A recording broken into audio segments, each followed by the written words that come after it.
there, St Gregory's children. Miss Fowler here. I'm missing you a lot and it's been weird not seeing you, but happy Friday. We've made it a whole week. I do hope that you're enjoying the things that we're sending home and that you're behaving for your parents. But we really do miss you and we hope to see you soon. But it's fantastic to see all the likes and all the views on our posts. And I hope you enjoyed Miss O'Connor's Gangster Granny reading that she did for us earlier this week. I thought I'd try and switch it up a little bit and I'd read you one of our stories that I've actually got from the Oxford Owl link that I sent you earlier in the week. So I'm going to be reading Cornflake Coin for you today. I hope you enjoy it. You can either follow along from the ebook or you can just watch me read, that's absolutely fine. So chapter 1, The Find. Look, cried Kerry. She was scrabbling around in the long grass. What is it? Asked Omar. It was lunchtime and Kerry and Omar were out in the school field. Kerry held up something round and shiny. It gleamed in the sun. It's a coin, she said. It looks really old. Let's take it to Mr. Hart, said Omar. He'll put it in for the competition. You never know, we might win. The local newspaper was running a competition for schools in the area. The child who found the oldest and most exciting treasure would win a trip for 2 to Space Fun Park. You can find buried treasure anywhere, the newspaper had said. Let's have a look at that coin, said Omar. Omar spun it in his fingers. Wow, he said, it does look old. Omar passed it back to Kerry, who was jumping around with excitement. It's a real treasure coin, she grinned. Come on, she shouted. We're going to show this to Mr. Hart right now.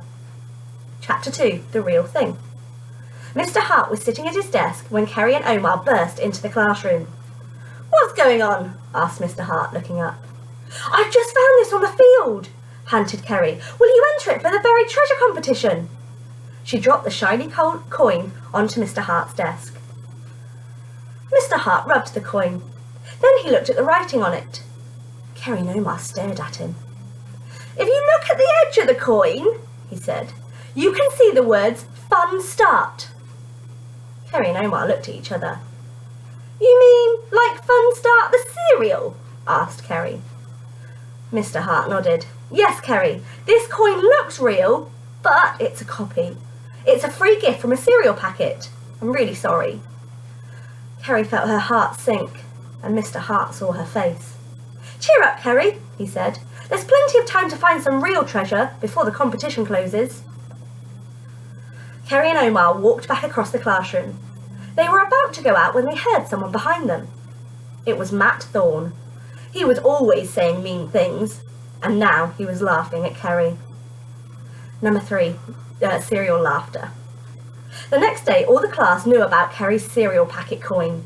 Matt Thorne had told everyone. Kerry wanted to enter a cornflake coin into the treasure competition, Matt smirked. Everyone laughed, but Matt laughed the loudest. That's enough, Matt, said Mr. Hart. Don't let Matt bother you, whispered Omar, but Kerry had gone red in the face. She was angry with Matt and cross with herself. How could she have been so stupid to think that coin was real treasure? Over the next few days, everyone talked non-stop about the treasure competition. Lots of children brought in things that they'd found at home or in their gardens. Cara brought in some yellowy old photos, Ben dug up an old glass bottle, and Jazz brought in an old children's book with a green cover. Then Matt Thorne showed everyone a white and blue china teacup. He'd taken it out of his grand's cupboard. Mr. Hart looked at the teacup very carefully. This is very old, Matt, he said. I think it's got a good chance of winning the competition. Matt chuckled proudly. Kerry glared at him. There was no way she was going to let him win. At the end of the day, she hurried out of school. What are you doing? Asked Omar, trying to keep up with her. We have to find something older than Matt's teacup, Kerry said. Back home, Kerry asked her mum to take them to the park. Kerry and Omar looked under the benches, in bushes, and next to the fence. They found half a pencil and an old football. Then Kerry asked her mum if they could go down by the canal. What are you two up to? Asked Kerry's mum. Nothing, said Kerry. By the canal, they looked under the bridge and along the path. They found a broken doll and 6 empty sweet packets. Half an hour later, they were both bored, tired and fed up. "Let's go home," said Omar. Kerry nodded glumly. "Let's forget about the stupid competition," she said. Number 4. Barker digs for gold. At the weekend, Kerry and Omar were in the park having a picnic with Kerry's mum and dad. Kerry was still in a bad mood. "What's up with you?" asked her mum. Kerry shrugged her shoulders. "I'm taking Barker for a walk before he digs up any more holes," her dad said. "Why don't you two come with me?" "Don't feel like it," said Kerry. "Come on," said Dad. "We can go up to the big hill where they're building that new cafe." Kerry groaned. Ugh. She stood up and took Barker's lead.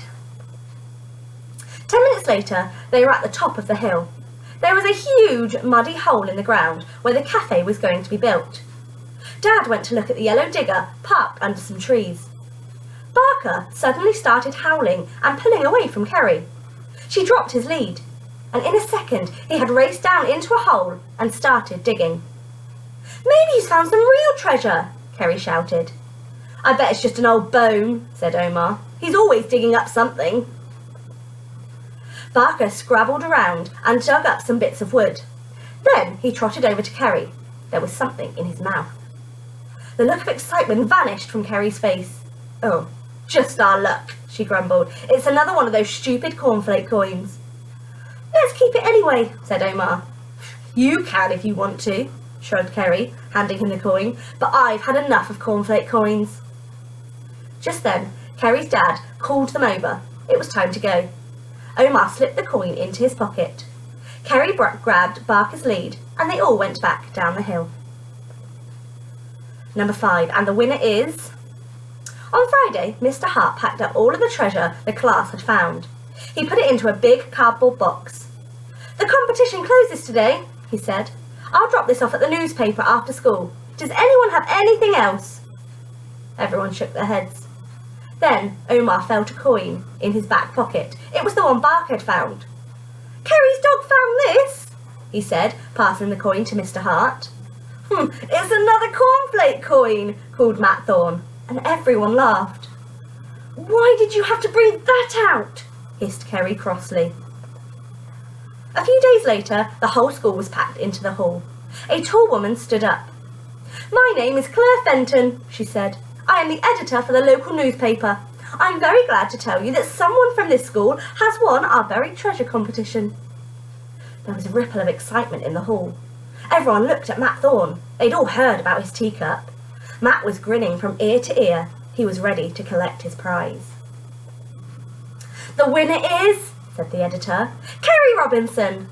Kerry has found a real Roman coin." There was gasps of surprise, and then everyone began clapping. Kerry stood up in shock. She grabbed Omar's elbow. "You're coming with me," she said. The only person not clapping was Matt Thorne. "Well done," beamed the editor. "You will be on the front page of the newspaper this week." The editor handed Kerry the tickets for Space Fun Park and smiled. "Mr. Hart said your dog Barker found the coin." "Barker found it," replied Kerry. "But Omar helped too. He stopped me throwing it away. I thought it was a cornflake coin." "Well, it's a good thing that Barker knew what it was," laughed the editor. "I think he and Omar should be on the front page too, don't you?"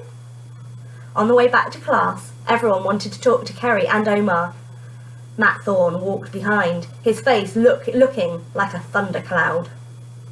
Mr. Hart smiled at Kerry. "Barker dug up the real thing, didn't he?" "Yes," Kerry nodded. "It's a good thing he knows the difference between a treasure coin and a cornflake coin." She looked at Omar, and they both grinned. I really hope you've enjoyed that story today, and I hope you're enjoying the other stories on there. Like I said, we're missing you lots, and good luck, and I will see you soon. I'll hopefully post another video. Thanks.